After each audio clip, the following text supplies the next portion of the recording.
All right, we are live for the 109th episode of the Let's Go podcast. We're back. 109 episodes. We are going to do a week 2 power rankings for our HSL fall men's basketball tier 1 and tier 2. We just finished week 2. It was an extended week. We couldn't play Thursday due to Tonga Dahlia. So we went Sunday and Sunday, and this is the last HSL basketball for a while. 3+ weeks up until after Sukkot. So now is the perfect time to recap, go over the teams, redo the power rankings, which has been extremely hyped. People have been waiting and waiting and asking where they're going to be in the power rankings. It affects them emotionally so many teams rely on where they are in the power rankings to see if it'll carry them through to the next game. So we're ready to bring that to you right now. Before we start, Mr. David Gottlieb, anything you want to say on any parts of the HSL or basketball specifically? Some rumors out there that somebody might have had a big win last night. No, I was just going to say your comment about people relying on the power rankings. Me and Avi are really playing a long game here, and the long game is that based on the results of the power rankings drives people into my therapy business. I get referrals, a power ranking drops on a Monday. Tuesday morning, I have 10 calls to reply to looking for therapy. So it's really a long game. Avi gets a commission on my sessions, and it's a really interesting approach. Mm-hmm. And it works. So, Look, we're still alive. We still haven't closed Avi, down the business. Avi, I'm just a little distracted because you just posted that video, and Craig is telling me that he's not able to reply to it for some reason. I don't know if it was posted differently than most, but he's not able to reply. Let's see. There's no reason why He said it's different than usual. Repost it. Maybe you have to copy and paste instead of forwarding it. Oh, okay. I forwarded it. Maybe I'm no, I don't know. I'm just suggesting to. It could be I forwarded it from the status. I could post the video, but it won't have the what's it called on it. I'll have to write over the text again. Well, you could copy and paste it from your. Status? No, I can't. Oh, you can't. Doesn't let you do that. No. Anyway, yeah. Go ahead. You do that No, while I the was telling the audience waits. podcast to wait. Yeah, tell the podcast to wait. Podcast to wait a little bit. I'm almost there. It's very, it's not so hard to miss that video. You guys will look at the community and see what we're referring to with this video, but pretty easy to find on the photos. All right. I think this is it. Let's see. Yep, that's it. Garbage. Okay, Jake Byrne. Big Burnsy, as we call him. Big Burnsy.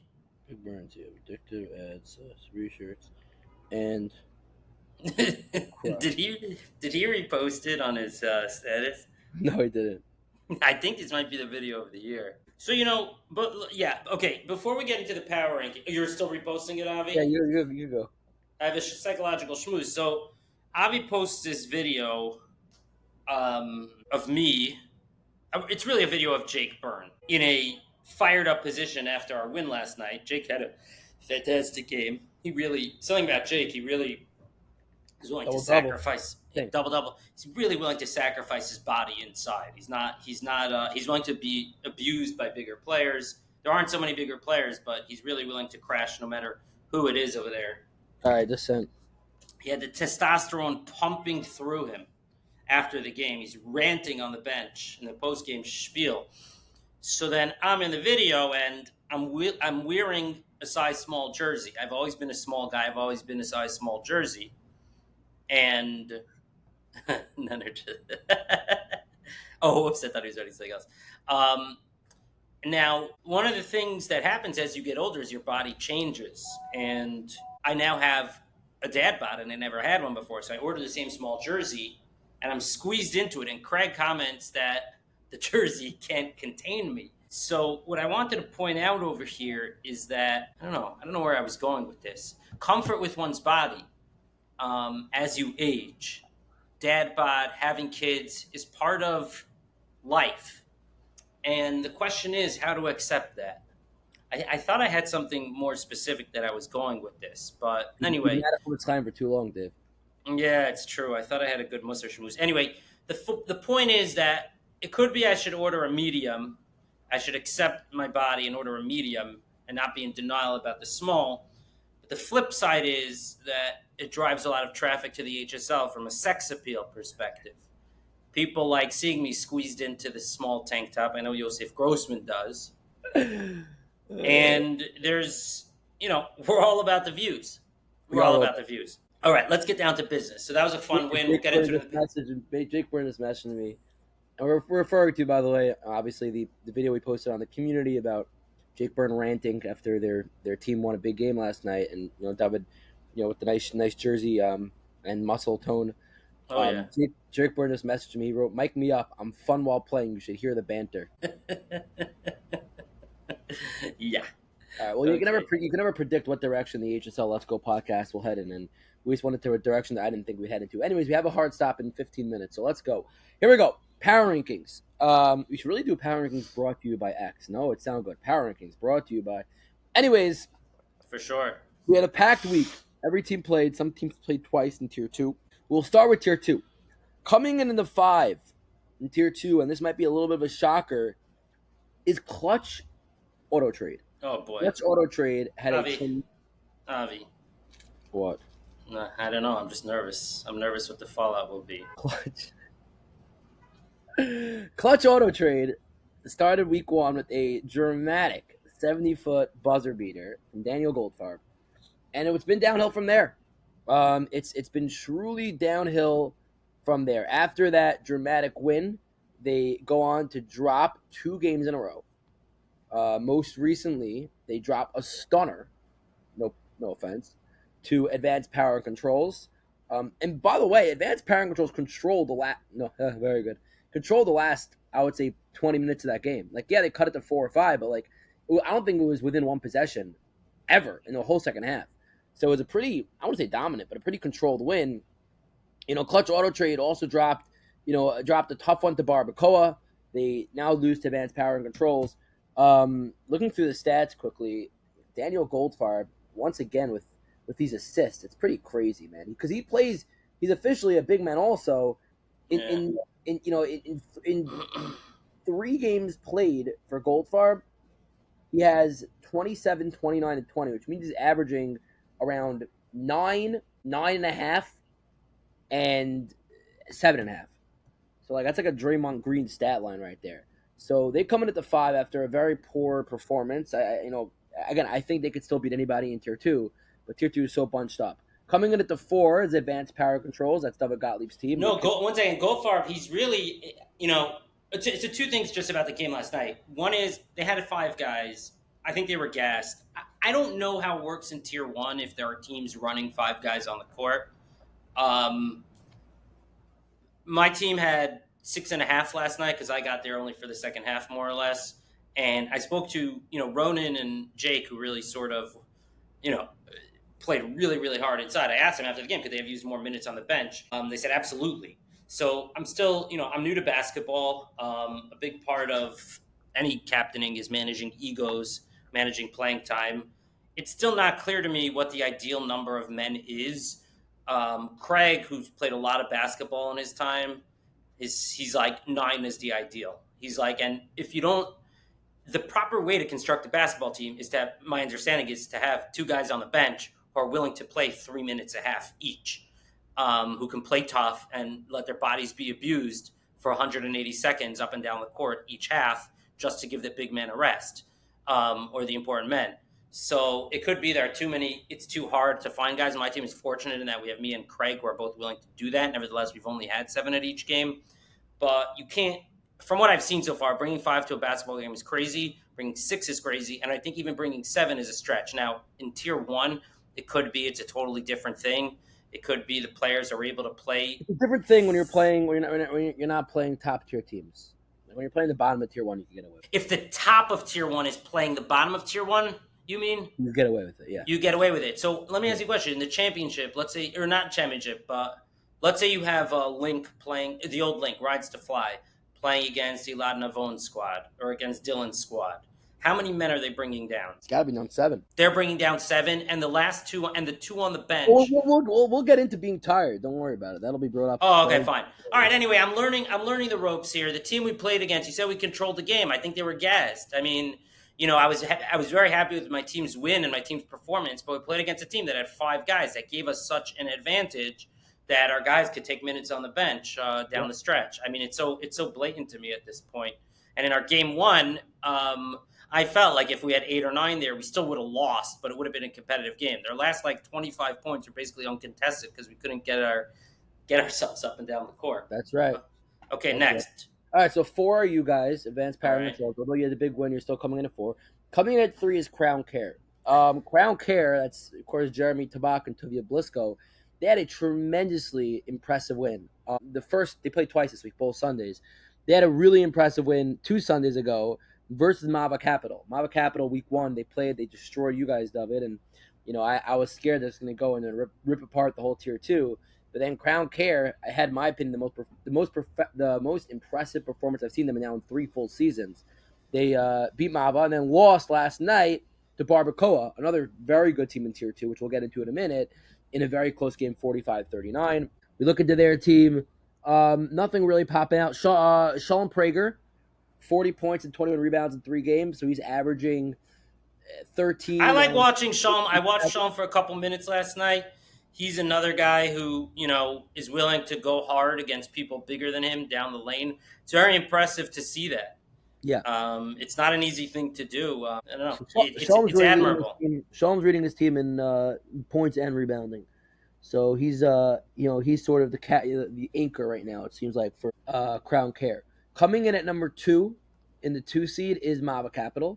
Although Mava Capital did lose to Crown Care, I do think overall they have a perfect mix of. They have a lot of big guys, 2 really big dudes, and they have I think the most athletic and probably the most talented kid and player in all of Tier 2, other than potentially Ibrahimi, on their team. They did lose a very close game. They were, like I said, very close. It's very competitive. But that's why they end up, I think, in the 2 spot. Looking through their roster, the captain wouldn't expect any less from Yuri, leading the team in points and rebounds. He's averaging 12 points, a little over 9 boards a game, which is very impressive. Right behind Who him is who is that? Yuri, Yuri the captain. He's strong. He's very strong.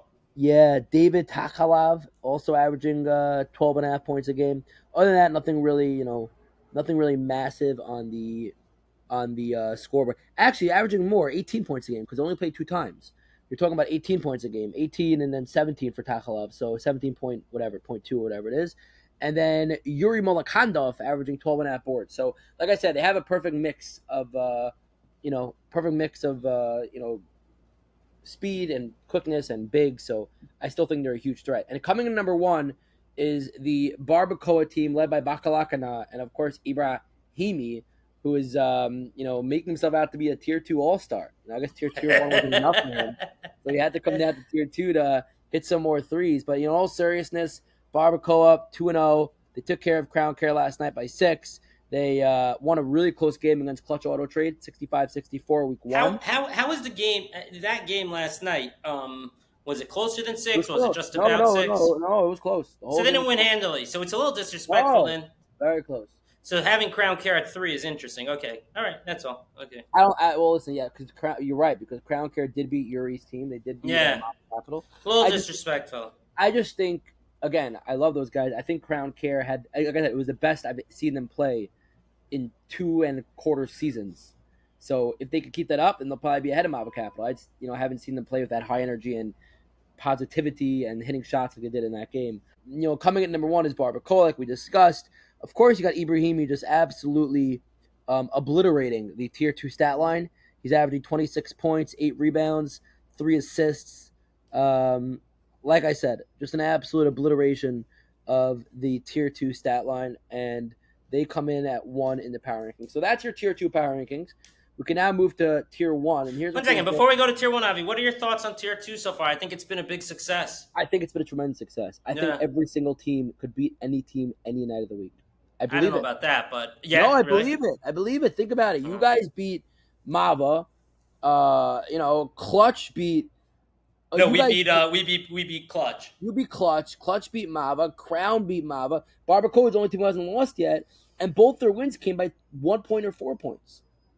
So from what I've seen so far, I think it's Yeah. very. Well, I think something else. I think the vibes are right. That's what I'm sensing. The vibes are right. I think that's an addition. One. What? I think an addition for sure. Yeah, go ahead. Yeah. Okay. Yeah. That's what more where I was going. I asked you a question. You didn't give me the answer I wanted. I should have fed you the answer beforehand. We're talking about masculinity before. Something me and Avi were struggling with was that NBA in basketball, it's more of an alpha sport. People don't want to go to tier two, and softball teams don't want to go to tier one. In basketball, nobody Yeah, went to tier two. yeah. So we worked very By the hard way, to get. that's a big thanks to Dobagalib here, who committed the second the season ended in the winter last year. He's like, I'm bringing a tier two team. We're making Avi's it fine. happen. Thanks for giving you the props. Yeah, I take credit. So um, my wife wasn't happy that I joined another sport, but thank God, we have tier two. Where I think the vibes are great. There's good competition. There's good guys. They're nice guys. I really liked all the teams we played so far. I also know Crown Care well. They're great guys. Um, where I think this is going to go, I might be wrong. I think the direction is going to move in the winter. You're going to have 10 teams who want to sign up for tier two. I might be wrong, but I think that's what's going to happen because the competition is fierce. It's intense. People are worried it's going to be a joke of a league. I It's made not. I made a joke the other week that tier two looks more intense than tier one. There was a little bit of truth behind that. Like it really Uh, was. With why is five that? teams, Maybe they don't take it seriously to the no, playoffs. there's 5 teams. Yeah, sometimes. Also, there's a lot of imbalance. There's still 10 teams in tier one, so you still have a lot of. You have We'll go through it. But imbalance. last night, you had a couple of 20, 30 point blowouts, even with the tier two. Just within tier one, you had 2 games that were decided by 30 points in tier one. That's a Tier problem. two, yeah, it is, and maybe they have to then go down to tier two in the winter. Unless they can't handle it psychologically. Some people can't handle being second fiddle. but like you're saying, Dave, the more But they me hype being a tier Mets two, fan, this is something I've had to deal with my whole life. Yeah, what were you going to say, so Abby? many directions we could go in on this podcast. But yeah, I'm saying tier two, like now, like every game, it's just 5 teams. Every game matters. Tiebreakers, point differential. Only 4 teams get in the playoffs. Every game matters. It's a big deal. It's not a small thing. We haven't determined exactly how we're going to work the playoff The structure, but point differential, there's the tiebreaker to get into the playoffs in tier two is going to be based on point differential no, it's potentially. based on head to head. But if you're playing each other twice and you beat each other once, the next tiebreaker is point differential between the 2 teams. That's going to be tough, Abby. Wow. Make sure all the captains know that now. It's in the rules, and we're going Okay. by the JSL rule book. Okay. No, that's Actually, no, interesting. sorry, it's in the rules. We have a JSL rule book, and then we have exceptions to the rules. It's all there. It's all posted in the captain's chat. Would Everything's there in. be any other way to do it that's more I don't want fair is not the right word, less No, no, heartbreaking? no. What other way is there to do it? You don't want any Caleb Pollen repeats. You're saying last year. I already spent a few hours on the phone dealing with a personnel issue. I don't know if that's the right word. I'm trying to limit the phone calls. We're still developing our rules committee. You're right. We do have a lot to catch up on. I haven't done a pod in a while. The rules committee worked like a charm in the. Softball. I mean, I know Tovia bore the brunt of it. He said he spent a long time on the phone dealing with all kinds of problems, but took a lot off our plate. It was sort of. It was really helpful. We could focus on other things like getting good sponsorships and making sure Right. other things run seamlessly. All right, let's go next. Tier one. All right, so here we go. Tier one. This could get a little bit controversial. I think the 10th is not controversial. P4P. Um, they they actually won their first game. They won by 8 or 9 points against Boris M and Bent Wealth. But I didn't think it was too much of an impressive win. I think they played a very broken Boris M team. Brought a better team the second game. But then Broken. last night they lose to FM Home Loans, like we just talked about, which is Devere coming with 5 guys. They lose by 30 points. They're down between 35 and 45 from like 5 minutes to go in the first half of the whole game. It was an absolute bloodbath. It was ridiculous. It was absolutely ridiculous. Mm. And there's nothing really more for me to say. I don't think they belong anywhere but the 10. Hopefully they prove me wrong and they come out and they play better. Which team is that, Avi? The 10? It's Zinn. Yehuda Zinn. Josh Zinn's brother. Got it. P for Okay. P. So you look P for through it. P. You look at their. Anybody else I know on that team? Who else on that team? We had the secret meeting with on the phone. What's his name? I'm just forgetting his name. We had the Oh, meeting. Ariel Ohayon. Oh, yeah, he's actually a great player. I don't think he didn't have a good night, but he's a very talented player. Looking through P for P stat line again, they played 2 games. Oh, and there he is, leading the team with averaging 16 points, a couple of rebounds a game, a couple of assists. Outside of that, nothing really stands out. Ronan Um, Mirov last night yeah, told me something that Ariel Ohayon also told us, which he said he played in the Great Neck League. He said the Great Neck League is like tier two, or he said maybe a tiny bit better. But he right. said tier Because one Jordan still wipes the floor. was watching a little bit of Tier One before his game started. And Couple JSL is so much better. The tier one is so much better than our tier. I ran into Noah Aaron played again tonight, and of course when Noah He's Aaron always been telling me that. Yeah. of course, when Noah Aaron and Jack Ross plays, they win by 40 points, and we'll get into that Uh, in a second. Of course, oh, and they played. Okay, yeah, those whole new Tier 1 HSL being so great, they come in by 40.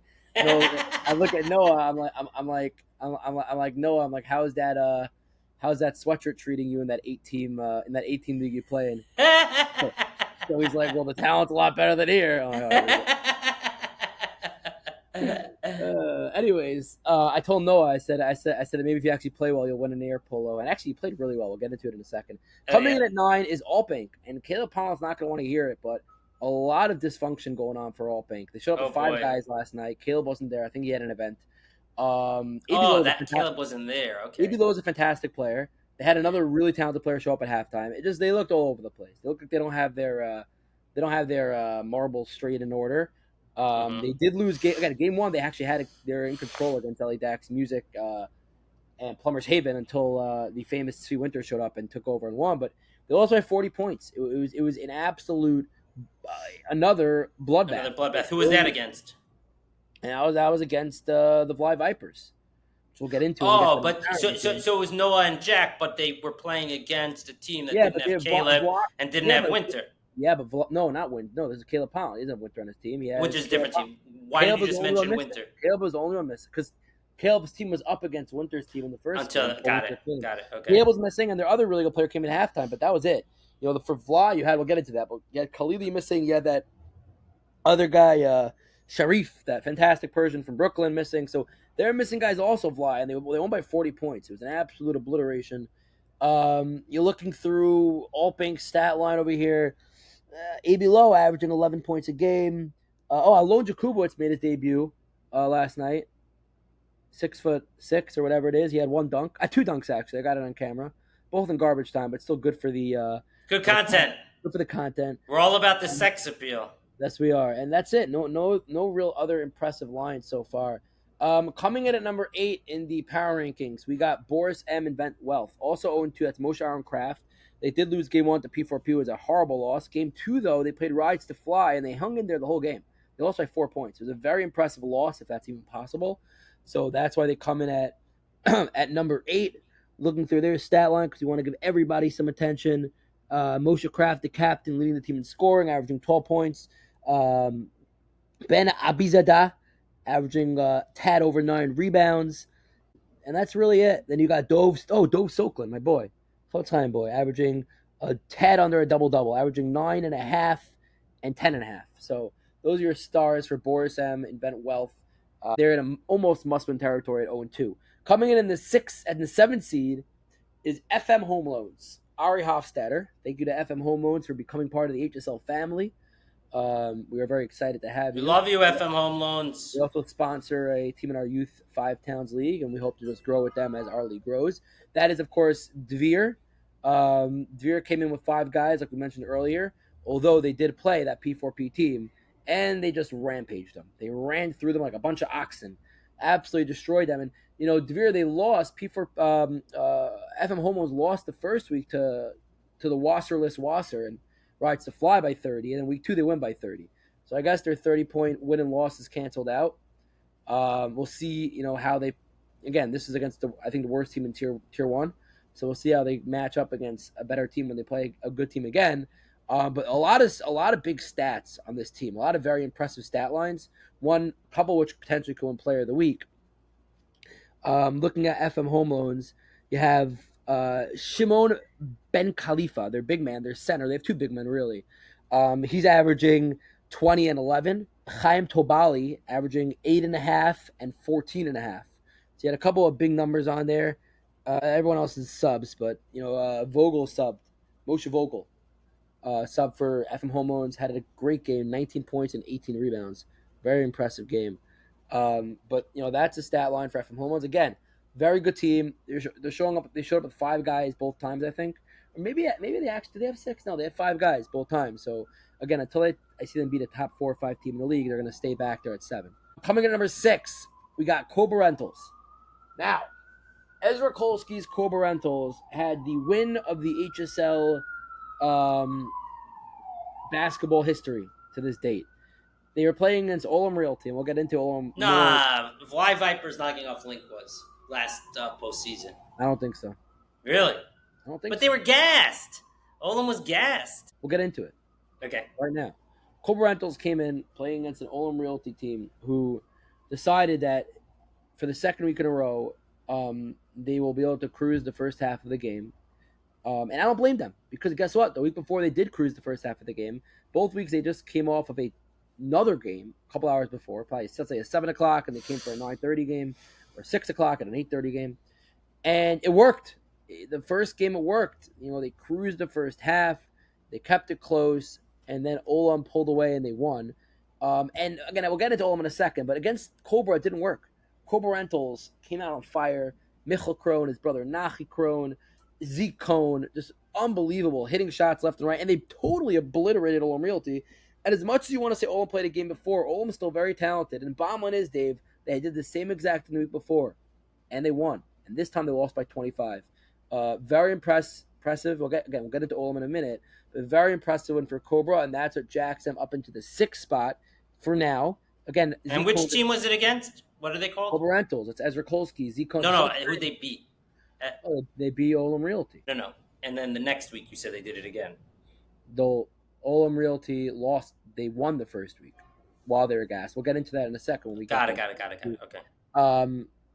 However, very impressive win. Cobra Rentals, looking through their stat line, quickly, Bidaman Yormark has been playing amazing, averaging 18 points, 16 rebounds. Definitely a candidate for Player of the Week for this past week. And Z Cone, another probably the most underrated player in the HSL, does not get talked about a lot. Averaging 13 points, 4 boards, 3 assists. Z Cone really lighting. More. Sorry, 2 games. You're talking more. 19 points, 5 boards, 4 assists. Really putting up some very solid numbers. Coming in at number 5, we got Ellie Dax, Music Plumbers Haven. The reason why they're 5 is because of T. Winter. The reason why they're not 3 or 4 is because I just don't know if T. Winter's going to play enough. If T. Winter plays enough, they'll end up. Is he in Yeshiva? What's his deal? He's in Lakewood. He came in from Lakewood for the game? He get a Vart. Oh, so Ellie claims he's going to get him 3 games. He's a paying member of the team? Team sponsor. Oh, okay. Got it. So, 3 claims he's going to get him 3 games. If he plays, they're going to beat anybody. If he doesn't play, they're going to lose in the quarterfinals, best semis. They just lost to Silver Key Realty, who we'll get into in a minute as well. Looking at Ellie Dax, Music Plumbers Haven, you got Sumi David at 12 and 11. Tzvi Roth, 13 and 3. Ellie Dax himself, 9 and 3. Not that many stat lines to really go crazy about. Anyways, coming in at number 4, and we got, this is a little bit of a shocker after the first week. Silver Key Realty. Silver Key actually won week 2. A very impressive one over Ellie Dax Music. Again, Ellie Dax was missing. Don't sleep on Silver. That's what Jeffrey always says. Don't sleep on Silver. Ellie Dax was missing T. Winter. Silver also was missing 2 of their studs. But the reason why, honestly, Silver Key got bumped back was not because of Silver Key. It was because of the top 3 seeds. And we'll get into those in a second. Silver Key is a team to be reckoned with. Very dangerous team in Tier 1. Going through their stat line. But by the way, it goes to show their stat line is so evenly spread out. Like, I can't find anybody with stats that pop out to me because everyone, you got 20 point, 13, 21, 10, 10, 11, 20, 16. That's through 2 games. So everyone on the team is averaging 8 or 9 points a game between 8-9 guys to tremendously, wide roster. And like you were saying, Dave, they could sub in 3 guys and still have their quote-unquote A guys on when other teams might be subbing in a couple guys and have their B lineup. There's no B lineup for Silver Key. Everyone is a really, really solid player. So they're a very dangerous team. And now we get into our top 3 seeds. Let's hustle through because I'm running late for something. Let's hustle Probably number 3 are the Vly Vipers, led by Dylan Kaufman. Jack Ross and Noah Aaron made their debuts in the HSL, and of course, to their luck, they destroyed a Tier 1 team, keeping the notion of HSL Tier 1 teams being weak in their heads. They won by 30, like we mentioned, totally blowing out Altbank and the Caleb Powell-less Altbank. Again, Noah Aaron just filled up the stat sheet, had a monster game. Noah had 13 points, 23 boards. Jack Ross, 20 points, 8 boards, 4 assists. Monster games for both of them, really leading the team last night. Daniel Ibrahimi also filling it up with 16 and 4. six steals also, if you're Rahimi, by the way.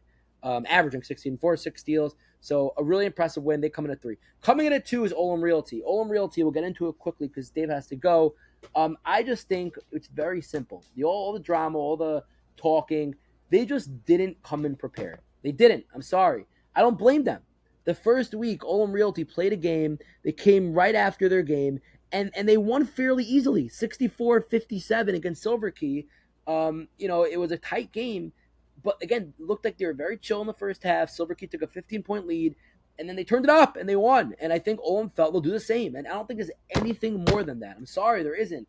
No one's saying Olam's a bad team. I still think they're the reigning champs. They're a great Yeah, team. Max Kandov was all upset in the players' chat. Olam didn't think that they would lose if they don't want to lose. That's what it comes down to. They thought they're good enough that if they want to turn it up, they'll turn it up and they'll win.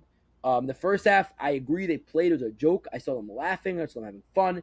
They didn't think they'd go down by 20 against Cobra Rentals, and they did. They thought they would keep it close, maybe 7, maybe 8, and they turned it up in the second half, and it did work. They kept it even in the second half, but they didn't have the legs. They didn't have the legs to come back. So for that reason. By the way, this sort of speaks to my point at the beginning about subs. Obviously, they had just played a full game and they called it a war.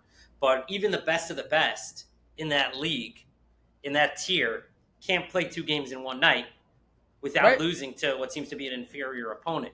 Yeah, so a mid-tier 1 opponent. It speaks to the point that even the best teams need rest. What the score would have been when they would have played Fly or Rights to Fly or what, it's a higher team. They lost, it was a 25-point game. And coming in at the 1 and back where they say they belong is Rides to Fly. Rides to Fly, a totally new look team, by the way, Dave. Yes, deeper. I saw that mentioned in the in one of the videos. You said half the squad is new. So 1 second, let's go through it. You got Levenger. I see Levenger in the videos. Well, before 1 second, let me. I don't want to stuck Olam Realty. Elad Navon putting up great numbers again. 18, 8, and 5 through 2 games. Big G 11, 9, and 2.